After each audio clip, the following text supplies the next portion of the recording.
YouTube శ్రోతలకు ప్రత్యేక ధన్యవాదాలు తెలియపరుస్తూ ఈరోజు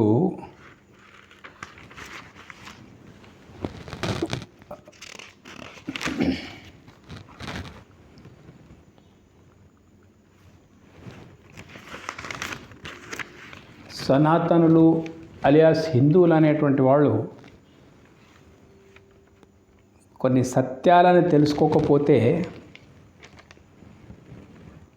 అనకూడదు కానీ చెవటలుగానే మిగిలిపోతారు అన్నట్టు. ఆధ్యాత్మిక రంగం లోపల, భక్తి మార్గం లోపల.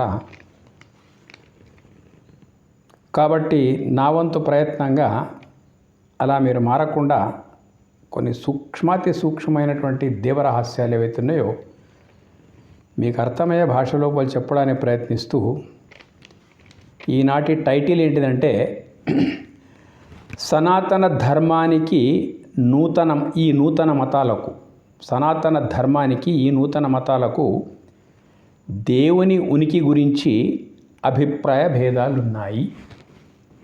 ఇది నా టైటిల్ అన్నట్టు. దేవుని గురించి అభిప్రాయ భేదాలున్నాయి. దేవుని యొక్క అస్తిత్వం గురించి సనాతన ధర్మం లోపల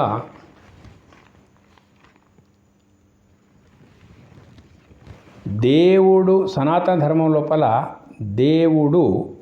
దేవుని శక్తి, ఆ దేవుని శక్తి అయినదే ఈ ప్రకృతి జీవుడు. ఇది శక్తి విశిష్ట అద్వైత సిద్ధాంతం సనాతన ధర్మం యొక్క మూల సిద్ధాంతం అన్నట్టు. ఏంటిదంటే సిద్ధాంతం మొదలు అర్థం చేసుకోండి. శక్తి విశిష్ట అద్వైత సిద్ధాంతం. అద్వైతం అంటే ద్వితీయానికి అవకాశము లేకుండా ఉన్నది ఒకే ఒకటి. కాబట్టి అద్వైతము అంటే రెండవ దానికి అవకాశం, ఊహకు కూడా ఏం అవకాశం లేనటువంటి ఒక తత్వం. కాబట్టి అద్వైతము అని కూడా ఆ మూల పరమాత్మకు భావించాలి మనం. శక్తి విశిష్ట అద్వైతం అంటే దేవునికి ద్వితీయంగా ఇంకొకటి లేనే లేదు. మనకు చాపకీత నేర్పినట్ల దేవుడొక్కడే. ఇది మన దగ్గర చాలా చిన్న విషయం. అది దేవుడు ఒక్కడే అనేది అబద్ధం కాదు, కానీ అది మనకు తెలియంది కాదు. మనకెవడన్నా చెప్పడానికి దేవుడు ఒక్కడే అని వచ్చేస్తే ఇప్పుడు చాపకీత నేర్పడానికి ఒక కప్పు వచ్చినట్టు లెక్క. అయితే శక్తి విశిష్ట అద్వైత సిద్ధాంతం లోపల అద్వైతం అంటే ద్వితీయానికి అవకాశం లేకుండా ఏకమై ఉన్నటువంటి తత్వమే అద్వైతం అని అర్థం అన్నట్టు. ద్వితీయానికి అవకాశం లేదు అన్నప్పుడు ఇంకొక ప్రశ్న సహజంగా ఉద్భవిస్తుంది. సనాతన ధర్మం ఎట్లా అంటే ప్రశ్నలు ఉద్భవిస్తాయి, సమాధానము ప్రశ్నలకు ఉంటుంది అన్నట్టు. దేవుడు అనేది అర్థమైంది. ఆయనకి ద్వితీయంగా ఏమీ లేదంటే ఉన్నదంతా దైవమే అని అర్థమైపోయింది. ఆయన విశిష్టత ఏమిటి అనేటువంటిది ప్రశ్న వస్తుంది. దేవుడు అంటే ఏంటిది విశిష్టత? ఒక చెరుకు ఉందంటే దాని విశిష్టత తీయదనం. ఒక నిమ్మ పండు ఉందంటే దాని విశిష్టత పుల్లదనం. ఒక మిర్చి ఉందంటే దాని విశిష్టత కారం. కాబట్టి పరమాత్మ అన్నప్పుడే దాని విశిష్టత ఏమిటిది అనే ప్రశ్న వస్తుంది అన్నట్టు. దాని విశిష్టత శక్తి అట. శక్తి విశిష్ట అద్వైత సిద్ధాంతం. దేవుని యొక్క విశిష్టత ఏంటిదంటే శక్తి. ఎట్లయితే చెరుకు విశిష్టత తీయదనము, నిమ్మకాయ విశిష్టత పుల్లదనము, మిరపకాయ విశిష్టత కారం ఎట్లా ఉన్నాయో అట్లా పరమాత్మని యొక్క విశిష్టత శక్తి అన్నట్టు. ఇక్కడ ఇంకొక ప్రశ్న వచ్చి పడుతుంది. శక్తి నిరాకారమే, దేవుడు నిరాకారమే. మరి ధృవీకరణ ఎట్లా? శక్తి నిరాకారం అయితే మరి శక్తి ఏ ఫారం లోపల ఉన్నట్టు లెక్క, ఏ స్థితి లోపల ఉన్నట్టు లెక్క అని అంటే జీవ జగద్రూపం లోపల శక్తి ఉన్నది. జీవ జగత్. జీవం అంటే నేను, జగత్ అంటే నా ద్వారా గాంచబడుతున్నటువంటి విశ్వం. శక్తి యొక్క, దేవుని యొక్క విశిష్టత శక్తి. శక్తి యొక్క విశిష్టత అంటే శక్తి రూపాంతరమే జీవ జగత్తులు అన్నట్టు. ఇప్పుడు ఏమైంది? ఉన్నాయి మూడే ప్రపంచం లోపల. ఒకటి కారణము, రెండు కార్యాలు. ఒక కారణము, రెండు కార్యాలు. ఒక కారణం అంటే పరమాత్మ అయిపోయింది. రెండు కారణాలు అంటే దృక్ దృశ్యాలు అంటే చూస్తున్నది, చూడబడేది. ఇవి కార్యాలు అన్నట్టు. కాబట్టి పరమాత్మనికి భిన్నంగా ఇతరంగా శక్తి లేదు. శక్తికి ఇతరంగా ఈ యొక్క జీవ జగత్తులు లేవు. ఇది శక్తివిష్ట అద్వైత సిద్ధాంతం. మీకు దేవుని శక్తి, శక్తి రూపాంతరమైన ప్రకృతి, జీవుడు గురించి ఈ సూత్రం లోపల అర్థమైంది. మీకు అర్థమయ్యే సులభ భాషలో చెప్పాలంటే ఇంకొకటి ఉంది. చిమ్మ చీకటిలో అగ్నిని ప్రజ్వలింపజేసిన తర్వాత అందులోపల నుండి వెలువడేటువంటి వేడి, వెలుతురు.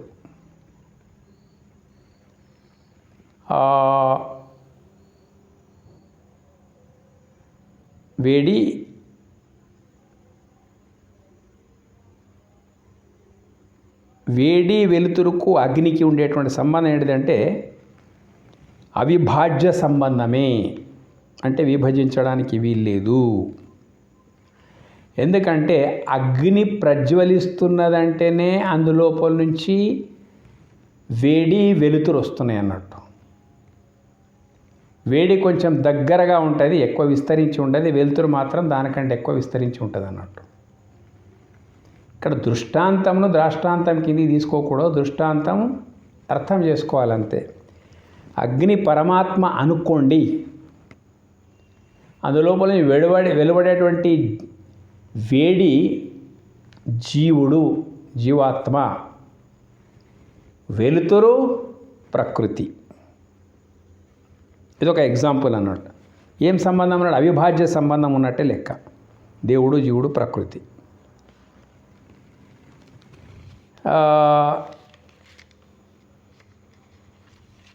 అలాంటి సంబంధమే ఇక్కడ దేవుడు, జీవుడు, ప్రకృతికి, విరాట్ విశ్వానికి ఉన్నదన్నట్టు. ప్రజ్వలిస్తున్న అగ్ని లేదు అంటే వేడి ఉండదు, వెలుతురు ఉండదు. దేవుడున్నాడు కాబట్టి అతడి దివ్యశక్తి ఉంది. ఆ శక్తి రూపాంతరమే జీవ జగద్రూపం లోపల మన అనుభవం లోపల ఉందన్నట్టు. ఈ జీవ జగత్తులకు మూలం శక్తి, శక్తికి మూలం దైవం. ఈ సూత్రాన్ని జిజ్ఞాసులు బాగా విమర్శించి ఆలోచించాలి. అప్పుడు ప్రత్యక్షంగా పరమాత్మ సాక్షాత్కారం, ప్రత్యక్షంగా పరమాత్మని యొక్క దర్శనం సంభవం అయిపోతుంది అన్నట్టు. ఈ విధంగా నిరాకార దేవుని సాకార రూపమే ఈ జీవ జగత్తులు అన్నప్పుడే సర్వస్వరూపుడు కాగలుగుతాడు దేవుడు, పరిపూర్ణుడు కాగలుగుతాడు దేవుడు, సర్వవ్యాపకుడు కాగలుగుతాడు దేవుడు, అన్నిట్లోపల వ్యాపించినటువంటి వాడు. కాబట్టి సనాతన దృక్పథం లోపల అండపిండ బ్రహ్మాండం అంతటా నిండి ఉన్నది బ్రహ్మము అనేటువంటి మాట ఉందన్నమాట. అండపిండ బ్రహ్మాండం అంతటా. అండపిండములు అంటే జీవులు, బ్రహ్మాండం అంటే ఈ విశ్వం అన్నట్టు. నిండి ఉన్నది బ్రహ్మము, ఆ దైవమే అని అర్థం. ఏకమేవ అద్వితీయం బ్రహ్మ. ఉన్నది ఒకటే బ్రహ్మం, దానికి ద్వితీయంగా ఏమీ లేదు. ఇంకా ఏమి ఉన్నదే, ఆ ఉన్నదంతా ఆ బ్రహ్మమే. ఇటువంటి జ్ఞానం పెంపొందిన తర్వాత దృష్టిం జ్ఞానమయీం కృత్వ, ఇటువంటి జ్ఞానపూర్వకమైనటువంటి దృష్టి నీకు వచ్చిందంటే పశ్చేత్ బ్రహ్మమయం జగత్. అజ్ఞాన కారణంగా ఏదైతే భేదభావం ఉందో జ్ఞానం లోపల పశ్చేత్ బ్రహ్మమయం జగత్. ఈ జగత్ అంతా ఆ బ్రహ్మమయమే. మత్తః పరతరం నాణ్యత్ కించిదస్తి ధనంజయ. భగవద్గీత. నాకు వేరుగా కించిత్తైనా ఏమీ లేదని చెప్పిండు. అంతకుముందు 2 శ్లోకాల లోపల ప్రకృతి గురించి చెప్పిండు, జీవుని గురించి చెప్పిండు. పరాప్రకృతి అపరాప్రకృతి అని చెప్పి తర్వాత శ్లోకం లోపల ఇవి అన్నీ లెక్క పెట్టుకుంటూ కూర్చోకు. మత్తః పరతరం నాణ్యత్ కించిదస్తి ధనంజయ. ఏది ఉన్నదో కించిత్తు కూడా నాకు ఇతరంగా లేదు. ఏది ఉన్నదో అదంతా నేనై ఉన్నదే. ఇక అంతర్బహిష్ట తత్సర్వం వ్యాప్య నారాయణ స్థిత. అంతరంటే నీ లోపల, బహిరంటే నీవు గాంస్తున్న విశ్వం లోపల. అంతర్బహిష్ట తత్సర్వం, ఈ సర్వమంతా వ్యాప్య నారాయణ స్థిత, అన్నిటి లోపల వ్యాప్తమై ఉన్నటువంటిది ఆ పరమాత్మతత్వమే. అందుకే వాసుదేవ సర్వమితి. సర్వం అంటే ఏమీ లేదు, జీవ జగత్తులు ఈజ్ఈక్వల్ టు సర్వం. వాసుదేవ సర్వమితి, ఈ జీవ జగద్రూపం లోపలంతా వసించి ఉన్నటువంటిది దివ్యతత్వమే, దైవమే. వాసుదేవ అంటే దేవుడు సర్వమునందు వసించి ఉన్నాడు. సర్వం అంటే జీవ జగద్రూపాలు మొత్తం మీద ఉన్నాడు. విశ్వరూప సందర్శనం దీనికి అంటారు అన్నట్టు. ఇదంతా జ్ఞానచక్షుకు సంబంధించిన అనుభవం. ముద్దువారి నోళ్ళకు అర్థమయ్యేటువంటిది కాదు ఇది, జ్ఞానచక్షుకు సంబంధించినట్టు అనుభవము. ఇలా విచారిస్తే చూస్తున్నది బ్రహ్మమే, కనిపిస్తున్నది బ్రహ్మమే, ఈ రెంటికి మూలమైనది బ్రహ్మమే, అంటే దైవమే. దేవుని యొక్క లీలా విలాసము. అయితే ఈ స్థితిలో బ్రహ్మానికి ఇతరంగా ఏదీ మిగిలి ఉండదు. ఉన్నదంతా నిరాకార బ్రహ్మం యొక్క సాకార స్వరూపమే. ఉదాహరణకి నిరాకార స్థితి లోపల బీజంలో వృక్షం ఉన్నది, కనిపించని స్థితి లోపల ఉన్నదన్నట్టు. బీజం లోపల వృక్షం కనిపించని స్థితి లోపల ఉన్నది. అయితే ఎప్పుడు అంకురించి మొలుస్తుందో అది వృక్షం అయిపోతుందో, ఎక్కడి నుంచి వచ్చింది? అది బీజం లోపల నుంచి వచ్చింది. మరి అందులోపల ఎట్లా అణిగి ఉండే ఆలోచించు. అంత పెద్ద వృక్షం అందులోపల ఎట్లా అణిగి ఉన్నది? అందుకొరకే మర్రిగింజ ఎగ్జాంపుల్ ఇస్తారు. మర్రిగింజ చాలా సూక్ష్మమైంది. ఆ చెట్టు అన్నిటికంటే చాలా విస్తారమైనటువంటి కిలోమీటర్ల కొద్దీ వ్యాపించే సత్వం. ఒకటే గింజ లోపల నుంచి అదంతా వచ్చిందంటే ఆ గింజ లోపల అదంతా ఇమిడి ఉన్నట్టే కదా. ఒక బీజం లోపల వృక్షం ఎట్లా కనిపించకుండా ఇమిడి సూక్ష్మమై ఉన్నదో, కాబట్టి వృక్ష బీజ న్యాయం ప్రకారంగా బీజానికి భిన్నంగా వృక్షాన్ని ఊహించలేము. అట్లాగే కనిపించని పరమాత్మ, కనిపించే జగత్తు వృక్షబీజ న్యాయం ప్రకారంగా ఈ నిరాకార పరమాత్మ లోపల ఈ సాకార విశ్వమంతా ఎక్కడున్నది, ఎట్లున్నది? అతడు నిరాకారము, విశ్వమేమో సాకారం. ఎక్కడున్నది, ఎట్లున్నదంటే ఆలోచించగలుగుతామా? ఆలోచించలేము. ఇదే దేవుని యొక్క మహిమ. ఉన్నది సత్యం. ఈ కనిపిస్తున్న విశ్వమంతా ఎక్కడి నుంచి విస్తరించింది? దీనికి స్వతः అస్తిత్వం లేదు. బీజం లేకుండా వృక్షం రాదు. పరమాత్మ శక్తి, పరమాత్మ లేకుండా ఈ విశ్వం ఏర్పడడానికి వీల్లేదు. ఏర్పడడానికి మొదలు ఎక్కడుంది? చాలా విచిత్రమైనటువంటి ప్రశ్న. ఎవరు చెప్పలేరు దీనికి సమాధానం. ఎక్కడుంది అంటే ఎక్కడి నుంచి వచ్చిందో అక్కడే ఉంది. ఈ సాకార విశ్వం అంతా ఈ ఆవిర్భావానికి పూర్వం ఎక్కడుండే అంటే దానికి సమాధానం ఒక్కడే. ఎక్కడ ఉండిందో అక్కడ నుండే వచ్చింది. ఎక్కడుండింది? దైవంకు తప్ప ఏమీ లేదు కాబట్టి దైవం లోపలనే ఉండింది. నిరాకార బ్రహ్మం యొక్క సాకార రూపమే ఈ యొక్క విశ్వము. ఇదే అద్వైత అపరోక్ష అనుభూతి. అద్వైత అంటే ద్వితీయానికి అవకాశం లేనటువంటి పరమాత్మ. అపరోక్ష అంటే ప్రత్యక్షంగా నీకు కనిపిస్తున్న అర్థం. పరోక్ష దానికి వ్యతిరేక పదమే అపరోక్ష. డైరెక్ట్ అండ్ ఇండైరెక్ట్ అన్నట్టు మొత్తం మీద. కాబట్టి అద్వైత అంటే పరమాత్మ, అపరోక్ష అనుభూతి అంటే అర్థం పరమాత్మని యొక్క ప్రత్యక్ష అనుభూతి నీవు ప్లస్ నీవు కాస్తున్న విశ్వం, అద్వైత అపరోక్ష అనుభూతి. దీన్నే బ్రహ్మీ స్థితి, ఏది కూడా పరబ్రహ్మానికి భిన్నంగా లేదు అన్నప్పుడు ఆ స్థితిని బ్రహ్మీ స్థితి అన్నారు. జీవన్ముక్త స్థితి, ఈ సత్యం తెలుసుకున్న తర్వాత ఇక మోక్షంకు నువ్వు వెతకాల్సిన అవసరం లేదు. మోక్షం లోపలనే నీ ఉండిపోతావు, నీ లోపలనే మోక్షం ఉండిపోతుంది. ఇది పూర్ణ అద్వైత అనుభవ స్థితి. ఇది సనాతన ధర్మం యొక్క పరిపూర్ణ సిద్ధాంతం అన్నట్టు. అయితే ఇక ఇలా దేవుని మహిమ దివ్యత్వము సర్వము కలు విధం బ్రహ్మ అన్నట్లున్నది ఇదంతా మొత్తం మీద. అయితే సనాతనేతర మతాలు ఏవైతే ఉన్నాయో కదా, చూడండి, సనాతనము ఏ మతాలని ద్వేషించదు, విమర్శించదు. ఎందుకు విమర్శించదు, ద్వేషించదు అంటే అప్పటికి ఇవి లేనే లేవు. మనిషి పుట్టిన తర్వాతనే గుణదోషాలు ఉంటాయి తప్ప పుట్టక మొదలు ఎక్కడ ఉంటాయి, వాటికి ఉండయి.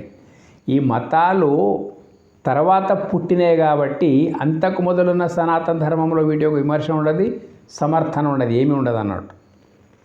సనాతనేతర మతాలు వాళ్ళ మతలబే చాలా విచిత్రం అన్నట్టు. వీళ్ళది మేము కనిపించని దేవుణ్ణి నమ్ముతాం. మళ్ళీ కనిపించని దేవుణ్ణి నమ్మితే ఆ కనిపించని దేవుణ్ణే వెతుక్కుంటామండి.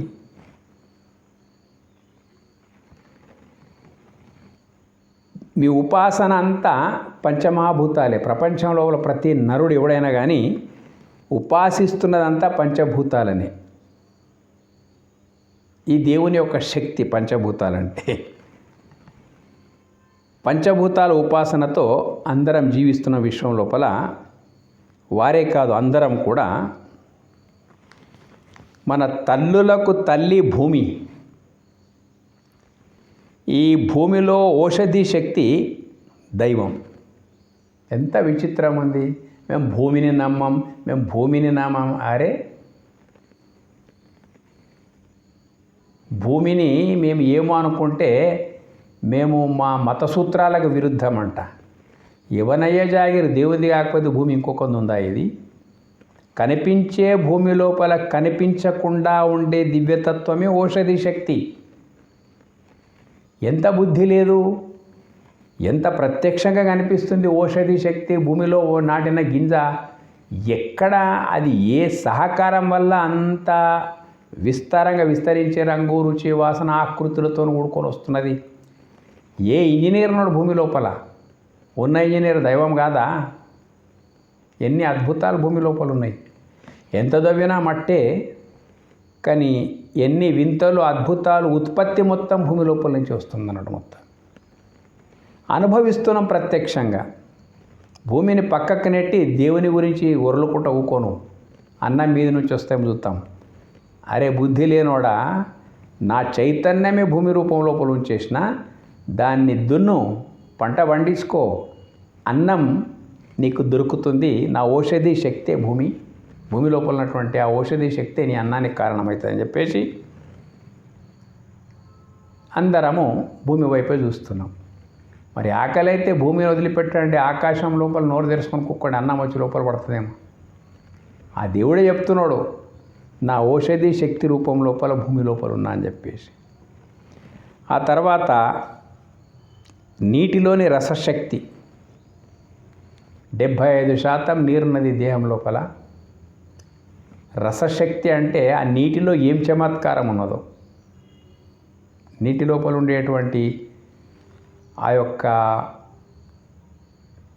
రుచి ఏదైతుందో, పంటలను పండించే శక్తి దానికి ఉన్నది. భూమికి తోడైతే పంటలు పండుతూ ఉన్నాయి. నీరు ఎంత విచిత్రంగా ఉన్నదంటే, మిర్చిలోకి పోతే కారం అవుతున్నది, చెరుకులోకి పోతే తీయగా అవుతున్నది, నిమ్మకాయలకే చేస్తే పుల్లగా అయిపోతున్నది. నీరు ఒక్కటే, మళ్ళీ భూమి ఒక్కటే, నీరు ఒక్కటే. ఈ రెండి కాంబినేషన్ ఎట్లయిపోతున్నది మొత్తం. ఈ రకంగా ప్రత్యక్షంగా ఆ యొక్క శక్తి మనకు కనిపిస్తూ ఉన్నది. నీరు లేకపోతే మనం ఉండలేము. మేము కనిపించని దేవుణ్ణి నమ్ముతామంటే మళ్ళా నీరెందుకు నీకు, అన్నం ఎందుకు? ఆ కనిపిస్తున్నది, కనిపించని దేవుడే ఈ రూపం లోపల కనిపిస్తున్నది అనేటువంటి జ్ఞానము మనకు లేకపోవడం అనేది ఉంది కదా. ఇది సనాతనానికి సనాతనేతర మతాలకు ఉండే వ్యత్యాసం అన్నట్టు. రసశక్తి కూడా దైవంగా ఉన్నది. భూమి లోపల ఔషధి శక్తి కూడా దైవశక్తే. గాలిలోని ప్రాణశక్తి చూడండి ఎంత విచిత్రంగా ఉన్నది. మేము కనిపించని దేవుణ్ణి నమ్ముతామంటే మన వీచే గాలితో నీకేం పని? ముక్కు మూసుకొని కూకో దేవుడు వచ్చి నీకు బతికిస్తాడం చూడు. దేవుడు ఏమంటాడు, రే నీ బ్రతుకుకు ఆధారమైనటువంటి ప్రాణవాయు రూపంలో ఉన్నది కూడా నేనే.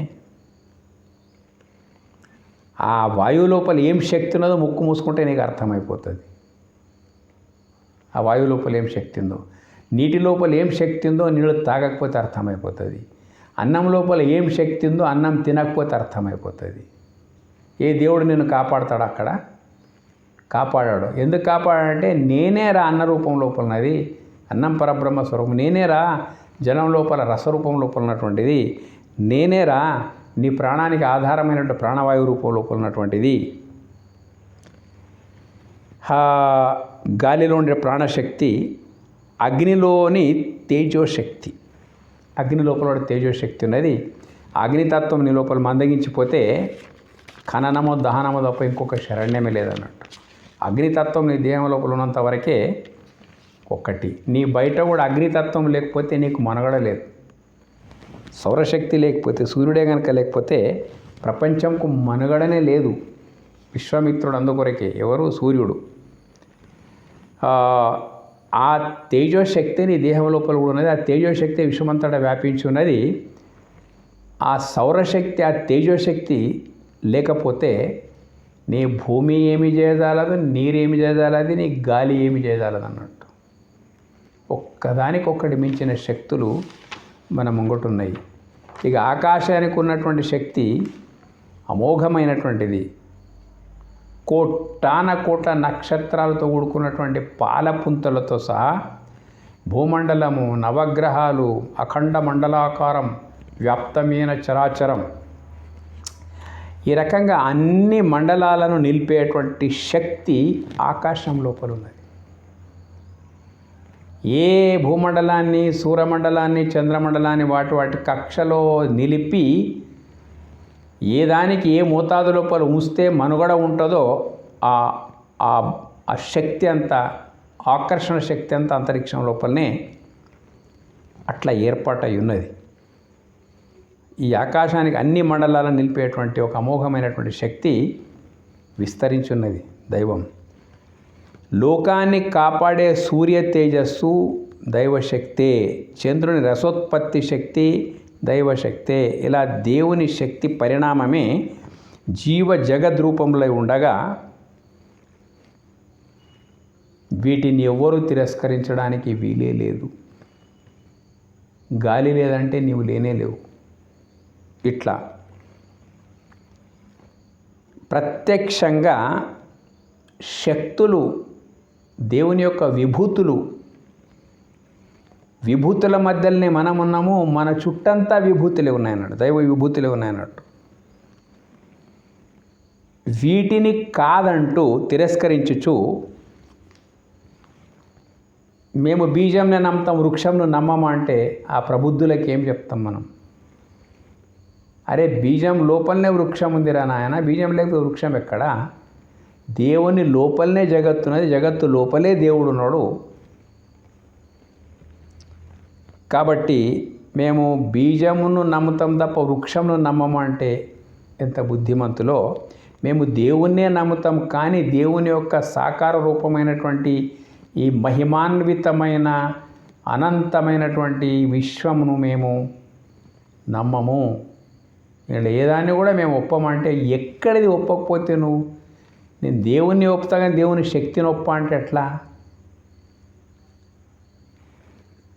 నేను నిమ్మ పండు నొప్పుతా కానీ నేను పులుపు నొప్పుతా కానీ నిమ్మ పండు నొప్ప అంటే ఎట్లా? ఈ రకంగా పదార్థానికి పదార్థం యొక్క విశిష్టత ఎప్పుడు కూడా భిన్నం కాదు. పరమాత్మునికి కూడా పరమాత్ముని యొక్క శక్తి భిన్నము కాదు. శక్తి రూపాంతరమైనటువంటి ఈ విశ్వం ఏదైతే ఉందో ఈ విశ్వమంతా కూడా శక్తికి భిన్నం కాదు. శక్తి పరమాత్మునికి భిన్నం కాదు. పరమాత్మ లోపల నుంచి వచ్చింది శక్తి. శక్తి యొక్క రూపాంతరమే ఒక విశ్వం. ఇది సైన్స్ కూడా అంగీకరించేటువంటి సత్యం. దేవుణ్ణి ఎక్కడో ఏదో ఆకాశంలో చూస్తాను అంటే అంతకన్నా అజ్ఞానం ఇంకొకటి ఉండదు. సర్వత్రా వ్యాపించున్నటువంటి పరమాత్మ వైభవం ఏదైతున్నదో, లీలా విలాసం ఏదైతున్నదో దీనికి తలదన్ని నేను ఎక్కడనో ఆకాశం లోపల చచ్చిపోయిన తర్వాత అక్కడ దేవుడునతో మాట్లాడతాడంటే అంతకంటే హాస్యాస్పదం ఇంకోటి ఉండదు అన్నట్టు. దేవునికి కామక్రోధ లోభ మోహ మద మత్సరాలు అంటగట్టడము ఏమడిది అంత? దేవుడు అనడం ఏంటిది? దేవునికి ఒక కోరికను అంటగట్టడం ఏంటిది? ఆ దేవుని కోరికలంట అదొక లీస్ట్ ఉన్నది. ఆ దేవుని కోరికలకు అడ్డుపోతే దేవునికి కోపం వస్తుందంట. దేవునికి కూడా ఒక లోభం ఉన్నదంట. ఏంటిదా లోభం?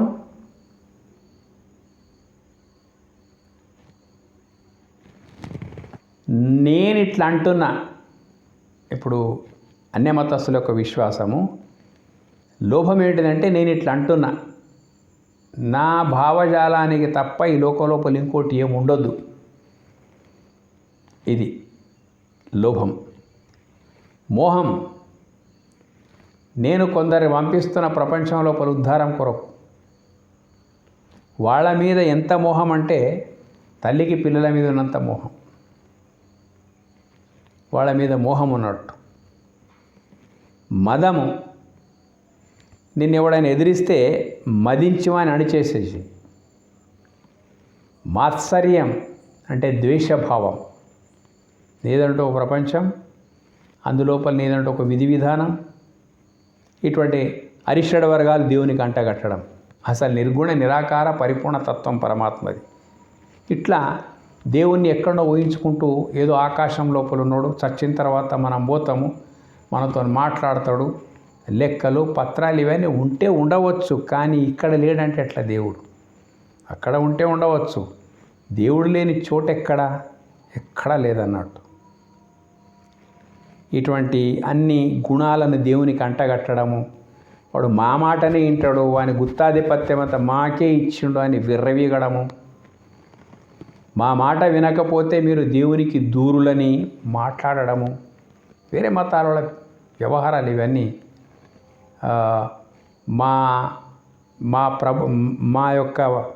మాకెవరైతే మతాలను స్థాపించిండో ఆ మత స్థాపకుని నమ్మకపోతే మీరు దేవుని దగ్గర పనికిరారనడము, ఇవన్నీ మతవాదాలు చాలా విచిత్రంగా ఉన్నాయి.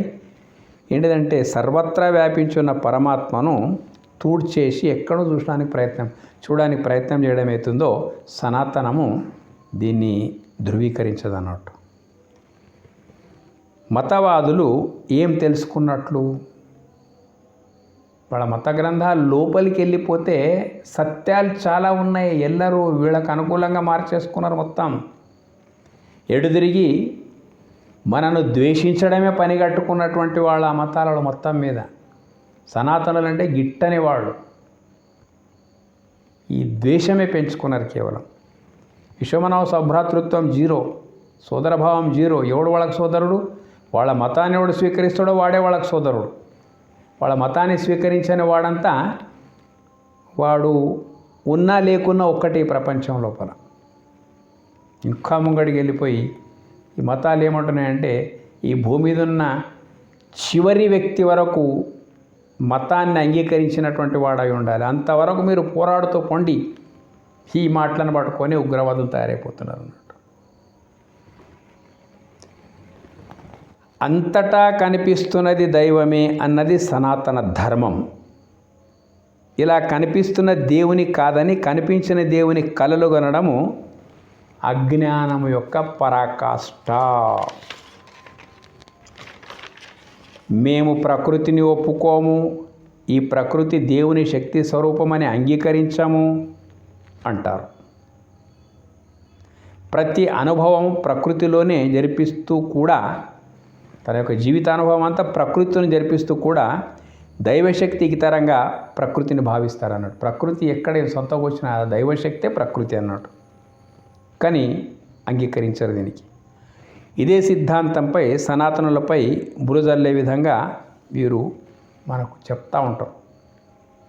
వాళ్ళకు అర్థం కాదు తెచ్చి మనకు వృద్ధి ఏమంటారు, మాకు అర్థమైనట్లు మీకు అర్థం కాలేదు, దేవుడు అంటే మాకు తెలిసినట్లు మీకు తెలియలేదు, కాబట్టి మీకు మేము కాఫీర్లు అంటాం, ముషరికులు అంటాం, ఏమేమో అంటాం. ఇష్టం వచ్చినటువంటి నడుస్తూ ఉన్నది మొత్తం మీద.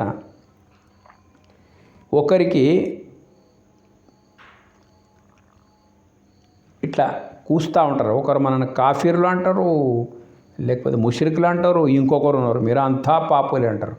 మా మాట వినకపోతే మీరంతా పాపులే. వాళ్ళు ఏమంటారు, మా మాట వినకపోతే, మా లైన్కు రాకపోతే మీరంతా ముష్రిక్కులే, మీరంతా కాఫీర్లే.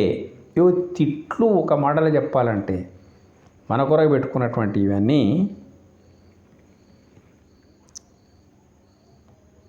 ఇటువంటి విషయాలు ఎప్పుడు వచ్చిర్రు మీరంతా? సృష్టి ఎప్పటి నుంచి ఉన్నది?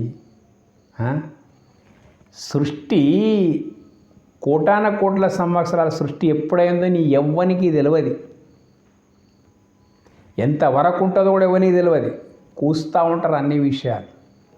నిన్న మొన్న వచ్చినటువంటి వాళ్ళు అంతకు మొదలు సృష్టి లోపల ఉన్నటువంటి వాళ్ళంతా ఎక్కడ పోయిరి? ఇప్పుడు మీకు నమ్మితేనే దేవుడు దొరుకుతాడు, లేకపోతే లేదంటే మీ మతాలు రాకపూర్వం ఉన్న సృష్టి, ప్రజలు, దేవుడు, భక్తి ఏమై ఉన్నది అప్పుడు? ఆ పుట్టిన వాళ్ళంతా ఎక్కడ పోయిరి? కోటాన కోట్ల మంది ఉన్నారు మొత్తం మీద. పుట్టి లక్షల కోట్ల మంది పుట్టినరు, చచ్చిపోయినరు. సృష్టి క్రమం ఇట్లా కొనసాగుతూ ఉంది. మళ్ళీ కొత్త రూల్స్ మీ ప్రకారం వచ్చేస్తే గతం లోపల వాళ్ళు ఎక్కడ పోయినరు? ఇట్లా మాట్లాడితే ఏదాని కూడా సమాధానం ఉండదు. ఎక్కువ మాట్లాడితే కత్తులు దూయడం తప్ప ఇంకొకటి ఏముండదు అన్నట్టు. ఇట్లా కూస్తూ ఉంటారు. వీరంతా సనాతన దృష్టిలో ఎందుకు అజ్ఞానులు అంటే, ప్రత్యక్షంగా దేవుడు వద్దన్నా కనిపిస్తున్నది దైవశక్తి, దేవుని యొక్క సర్వస్వం వద్దన్నా కనిపిస్తున్నది. దాన్ని కాదని కనిపించని దాన్ని పట్టుకొని ప్రాకలాడి వాళ్ళు దారి తప్పడం, మందిని దారి తప్పడం, ఇదే వ్యత్యాసం సనాతనానికి. మరి మా యొక్క టైటిల్ ఏంటిదంటే, సనాతన ధర్మానికి ఈ నూతన మతాలకు దేవుని ఉనికి గురించి అభిప్రాయ భేదాలు ఉన్నాయి. దేవుడు తప్ప ఇంకొకటి లేనే లేదు, ఉన్నదంతా దేవుని యొక్క సాకార రూపమే అంటున్నది సనాతనం. దీన్ని మేము ఏమి ఒప్పము, మాకు కనిపించని దేవుడే, ఆయనను చూస్తామనేటువంటిది ఈ యొక్క ఏంటిది నూతన మతాల యొక్క భావం అన్నట్టు. కాబట్టి సనాతనానికి ఈ నూతన మతాలకు దేవుని ఉనికి గురించి అభిప్రాయ భేదాలు ఉన్నాయి అనేది చెప్తా ఉన్నాం. మొత్తం మీద సైంటిఫిక్గా కూర్చొని మాట్లాడాలంటే ఎవ్వరు వచ్చినా మాట్లాడడానికి సిద్ధం ఉన్నాం. సనాతనుడు ఎప్పుడే కానీ ఏ మతాలను ద్వేషించే అవసరం ఎందుకు లేదంటే, ఆ పరమత ద్వేషమే సనాతనం లోపల లేదు. ఎందుకంటే అప్పటికి మతాలే లేవు కాబట్టి ఎట్లా ద్వేషించే పరిస్థితి అది లేనే లేదు మన దగ్గర. కానీ నిన్న మొన్న వచ్చి సనాతనాన్ని ద్వేషించేటువంటి వాళ్ళు, సనాతనానికి ఏదో బురద చల్లేటువంటి వాళ్ళు, ఏమి వేదం లోపల దేవుని రూపం లేదు. అరే విశ్వమే దేవుని రూపమైనకి ఇంకా అలగ రూపం ఏం చూపిస్తాడో నీకు మొత్తం మీద? ఈ గుళ్ళ లోపల ఉండే మూర్తులంతా నీకు ఒక్కళ్ళిద్దరు ఉన్నారు. ఏదో మొన్న వచ్చినట్టు లక్షల మంది సనాతన ధర్మంలో సంభవం యుగి అని వచ్చారు అన్నట్టు. వాళ్ళందరి స్మృత్యర్థము ఆలయాల లోపల వాళ్ళ మార్గదర్శనం కొరకు ఆ మూర్తులు స్థాపించబడ్డాయి. అయితే అందులోపల ఎందుకు మూర్తి స్థాపన జరిగింది, మూర్తి యొక్క స్ఫూర్తి ఏంటిది గ్రహించకుండా వీళ్ళు మొద్దుబారిన మైండ్లతోని ఏమి అర్థం చేసుకోకుండానందుకు మీకు విమర్శించే అవకాశం దొరికింది.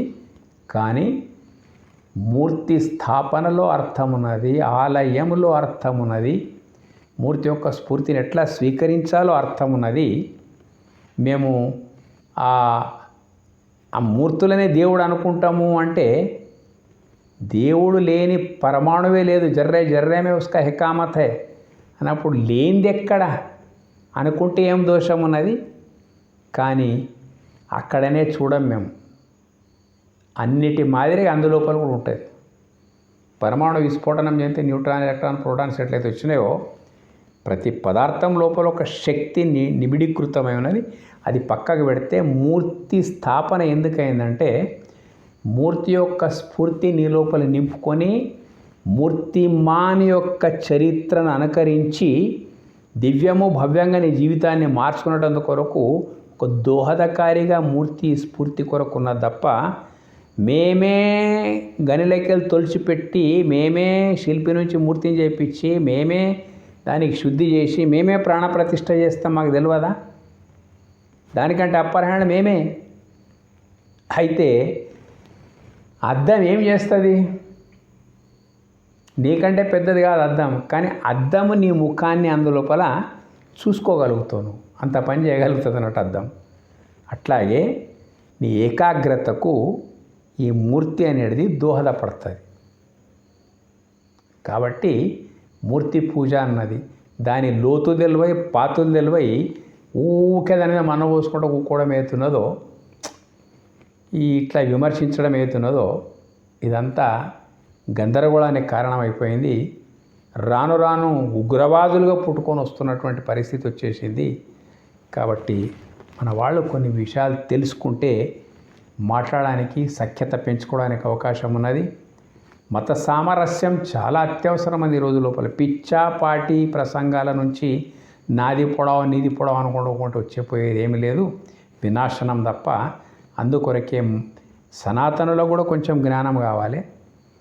మరి సనాతనాన్ని విమర్శిస్తున్నటువంటి వాళ్ళు ఎవరైతే ఉన్నారో వాళ్ళకు కూడా కొంచెం వాస్తవం ఏంటో తెలిసి రావాలని చెప్పి ఇలాంటి వీడియోలు పెడుతున్నాము. మా వీడియోల యొక్క అంతిమ లక్ష్యం సుహృద్భావాన్ని పెంపొందించడమే. మతాలు ఎన్నున్నా మన అందరి అస్తిత్వం ఒకే రూపకంగా ఉన్నది, అది మనకి ఎప్పుడు మర్చిపోకూడదని చెప్పేసి మన చావు పుట్టుకలు ఒక రకంగా ఉన్నాయి, ఇంద్రియ విషయభోగాలు ఒక రకంగా ఉన్నాయి, మన సుఖ దుఃఖాలు ఒక రకంగా ఉన్నాయి. అన్నీ ఒకే రకంగా ఉన్నప్పుడు మనకు దేవుడు నీకొక్కడు నాకొక్కడు, నీవు దేవుని గురించి నువ్వు ఉడికినట్ల ఒక ఉడకడము, నేను ఉడికినట్ల ఒక ఉడకడము ఎట్లా ఉంటుంది? అంత అందరి స్వరూప స్వభావాలు ఒక్కటే. పుట్టిన ప్రతి ఒక్కరి కళ్ళు ఎక్కడ ఉండాలి అక్కడ ఉన్నాయి, చేతులు ఎక్కడ ఉండాలి అక్కడ ఉన్నాయి, పళ్ళు ఎక్కడ ఉండాలి అక్కడ ఉన్నాయి. ఈ రకంగా ఒకే మేనిఫెస్టేషన్ లోపల నుంచి మనం వచ్చినామే. కాబట్టి అందరం ఒకే రకంగా ఉన్నాం కదా. ఉన్నప్పుడు మరి నా దేవుడు నీ దేవుడు అనే పిచ్చి ప్రలాపాలు అర్థం లేని, అందరి మేనిఫెస్టేషన్ ఒకే సాంచల నుంచి వచ్చినాం కాబట్టి ఆ మూలం ఏంటిదో తెలుసుకుంటే సుహృద్భావం అనేది, సౌభ్రాతృత్వం పెరిగిపోతుంది. అది పెంచాలనేది మా యొక్క అంతిమ ఉద్దేశం. కాబట్టి మీకు నచ్చితే ఈ వీడియోని సబ్స్క్రైబ్ చేయండి, ఇతరులకు పంపించండి. ధన్యవాదాలు.